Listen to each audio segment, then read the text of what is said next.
Om Sarvadharmastapakatvam Sarvadharmaswarupakaha Acharyanam Mahacharyo Ramakrishnaya Te Namaha. O establisher of all the faiths, embodiment of all the religions, the greatest teacher among all the teachers, O Sri Ramakrishna, my salutations to you. Sri Ramakrishna, in the company of very close spiritual seekers, Sri Vijay Krishna Goswami, Balram Basu, Sri M, and a very few others, a very limited crowd, because these people, they had come on this Thursday, the weekday, where there was not much of a crowd with Sri Ramakrishna.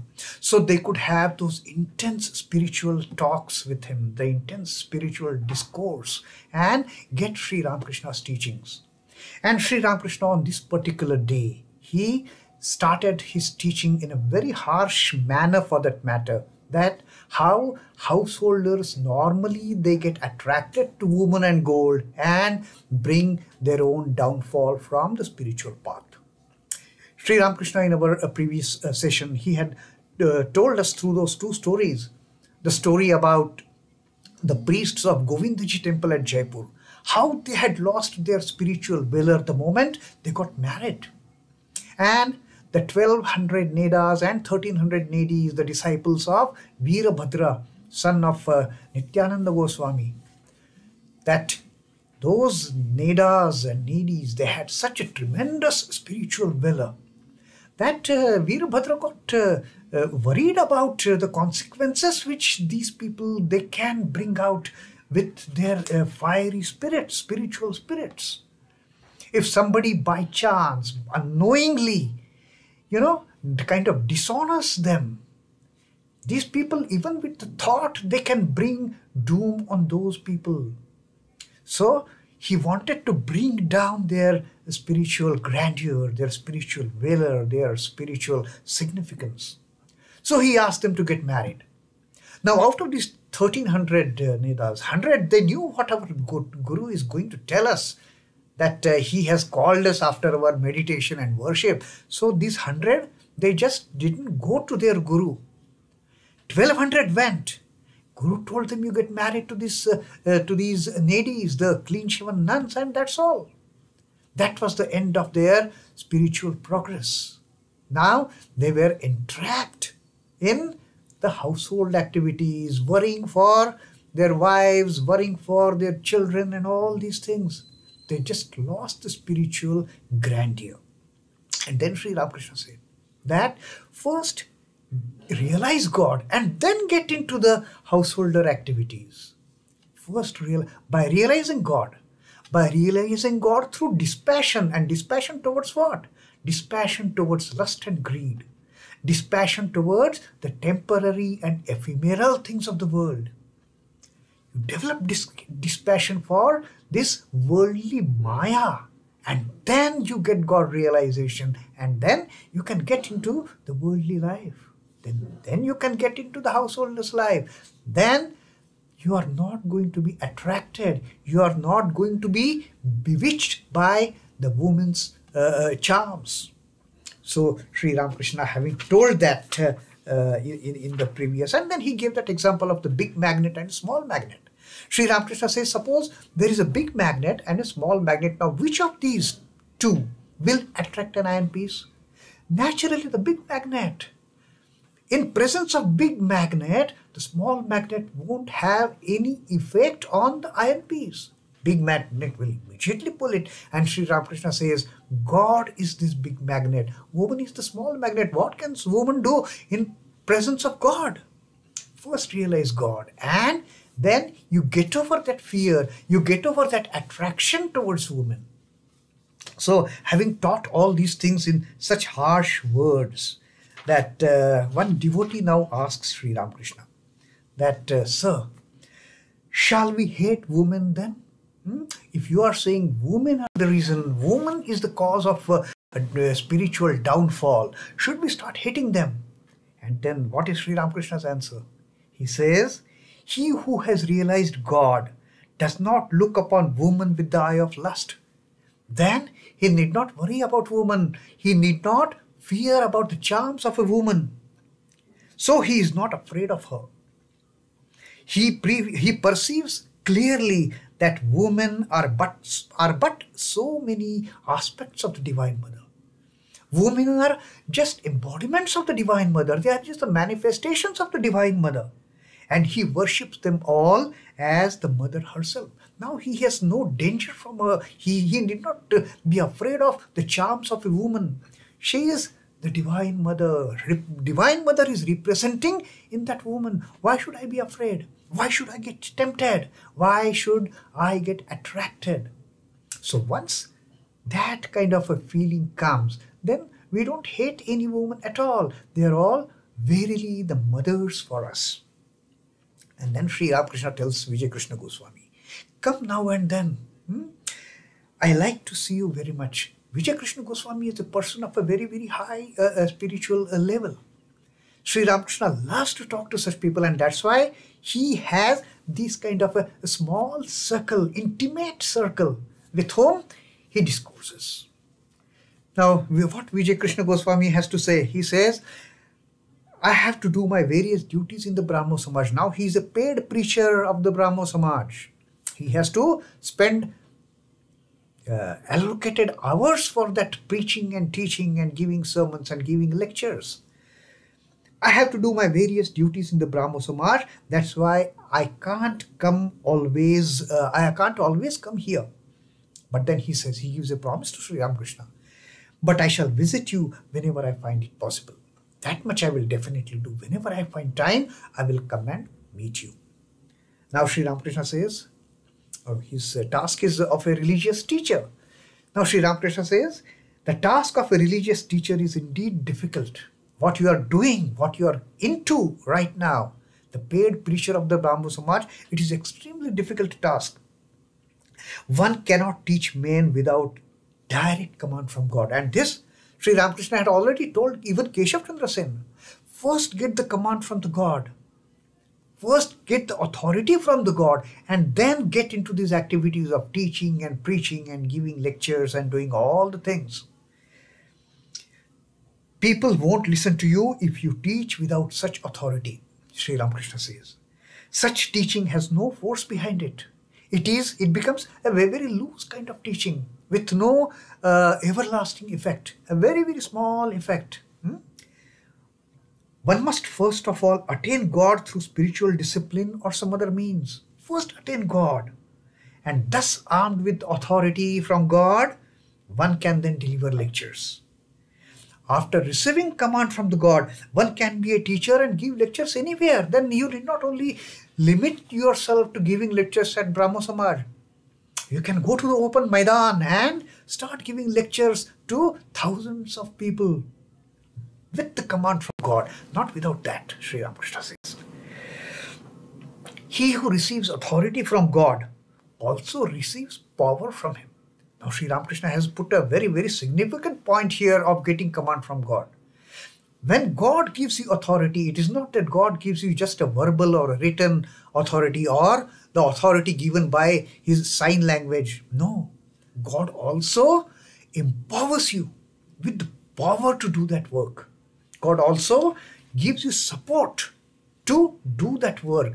God also provides you with the resources to get that work done efficiently and to the real effect. Only then can he perform the difficult task of the teacher once receiving the power from the God. God gives him power. God gives him resources that now, my child, you go and do whatever you feel like under my guidance, under my support. And then Sri Ramakrishna gave a very, very interesting example. He said once an insignificant person, insignificant tenant of a big landlord, he was once engaged in a lawsuit against a big landlord. An insignificant tenant, the person who doesn't have much resources available to him. He is now fighting against his landlord, again in a court case. The moment this person, this insignificant tenant, took this stance of challenging the landlord, people knew there must be some powerful person behind him. There must be some bigger landlord who is supporting him, who is being his, providing him with the resources to take on this big landlord. A landlord bigger than that, this landlord must be there backing him. People realized that there was a powerful man behind this tenant. Perhaps a bigger landlord was directing the case from behind. So Sri Ramakrishna says, man is like this insignificant tenant. Man is so insignificant unless he has power from the God. He cannot do anything in this world. He cannot fulfill the difficult task of teacher without receiving power direct from God. There has to be a bigger landlord backing you to take on a big landlord, to take on your landlord and pull him to the court. Then Vijay Krishna Goswami asks him, don't the teaching of Brahmo Samaj bring main salvation? He says, we are preaching towards salvation, we are preaching towards liberation. Now, is it not giving main liberation or salvation? And Sri Ramakrishna says, not till you get command from the God. Sri Ramakrishna says, how is it ever possible for one man to liberate another from the bondage of the world? An insignificant man cannot bring liberation, cannot bring salvation to other just by talking, just by, giving lectures. God alone, the creator of this world bewitching Maya, only can save men from Maya. Not otherwise. Only the one who has created the Maya can save men from Maya. Otherwise, it will be blind leading a blind. There is no other refuge but that great teacher Satchidananda, the Brahman himself. How is it ever possible for men who have not realized God or who have not received his command and who are not strengthened with his power, with his divine strength, how can they save others from the prison house of the world? Those who themselves, they are trapped, how can they liberate others? Sri Ramakrishna says, first get that powerful backing from the Lord, and then you will be able to do wonders in this world. And then Sri Ramakrishna spoke about his own experience. Sri Ramakrishna says, now he's telling that instance. One day as I was passing the Panchavati on my way to the pine grove, I heard a bullfrog croaking. Now bullfrog is not a tiny frog, it is a huge creature, the biggest of the frogs. And he heard the croaking of a bullfrog. I thought it must have been seized by a snake. After some time, I was coming back from the pine grove. Now, pine grove was the portion of the Dakshineshwar temple complex where people used to go to relieve themselves. So she says, as I was coming back, the croaking still went on. He went there, relieved himself, came back, and that bullfrog's croaking, that crow, crow, crow, crow, was still going on. I could still hear that terrified croaking. I looked to see what was the matter and found that a water snake had seized this bullfrog. The water snake, which doesn't have any poison in it. The water snake had caught hold of a bullfrog, making an effort to eat it. Now, bullfrog is such big. Water snake is that way comparatively much smaller creature. I mean, it cannot swallow the bullfrog as such. So, both are in pathetic condition. The water snake as well as the bullfrog's croaking there is no end to it. The snake could neither swallow it nor could it give up. So there was no end to the frog's suffering. I thought that had it been seized by a cobra, had it been seized by a cobra, a highly poisonous snake, then the matter would have been over for the frog in 3 croaks. That's it. 3 yelling, and that would have been end of the bullfrog if cobra had caught it. But this was a water snake. It didn't have any poison in it. What it could do? Neither it could kill frog, nor it could leave the frog. And look at the frog's suffering, and also look at the water snake suffering. I thought that had it been seized by a cobra, it would have been silenced after 3 croaks at the most 3 croaks, and he would have been finished. As it was only a water snake, both of them had to go through this agony. A man's ego is destroyed after 3 croaks, as it were, if it gets into the clutches of a real good spiritual teacher. His ego, Sri Ramakrishna has equated the ego of a person to the croaking of that bullfrog.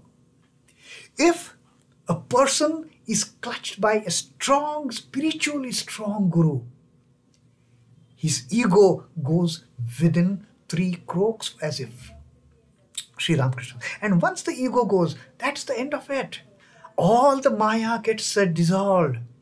All the entrapments, they become loose, and then one can come out of the net of the Maya. A man's ego is destroyed after 3 croaks, as it were, if he gets into the clutches of a real teacher. But if the teacher is an unripe one, but if the teacher is a water snake, then both the teacher and the disciple, they undergo endless suffering. So, first attain the command from the God, get his power, and then get into the act of teaching. Then the teacher and the pupil, the guru and the shishya, both will make progress. Otherwise, it will be like this condition of the water snake and the bullfrog. The disciple cannot get rid either of his ego or the shackles of the world if the teacher is not spiritually evolved. If a disciple falls into the clutches of an incompetent teacher, he does not attain liberation. So, this is the teaching Sri Ramakrishna always gives to the spiritual religious teachers. First get a command, get his power, and then you will be able to do something. Otherwise, both the teacher and the disciple, both the guru and the shishya, they will have to face utter situations like the water snake and that bullfrog. Om Namah Shri Bhagavate Ramakrishna. Sri Ramakrishna Arpanamastu. Jai Thakur, Jai Ma, Jai Swamiji.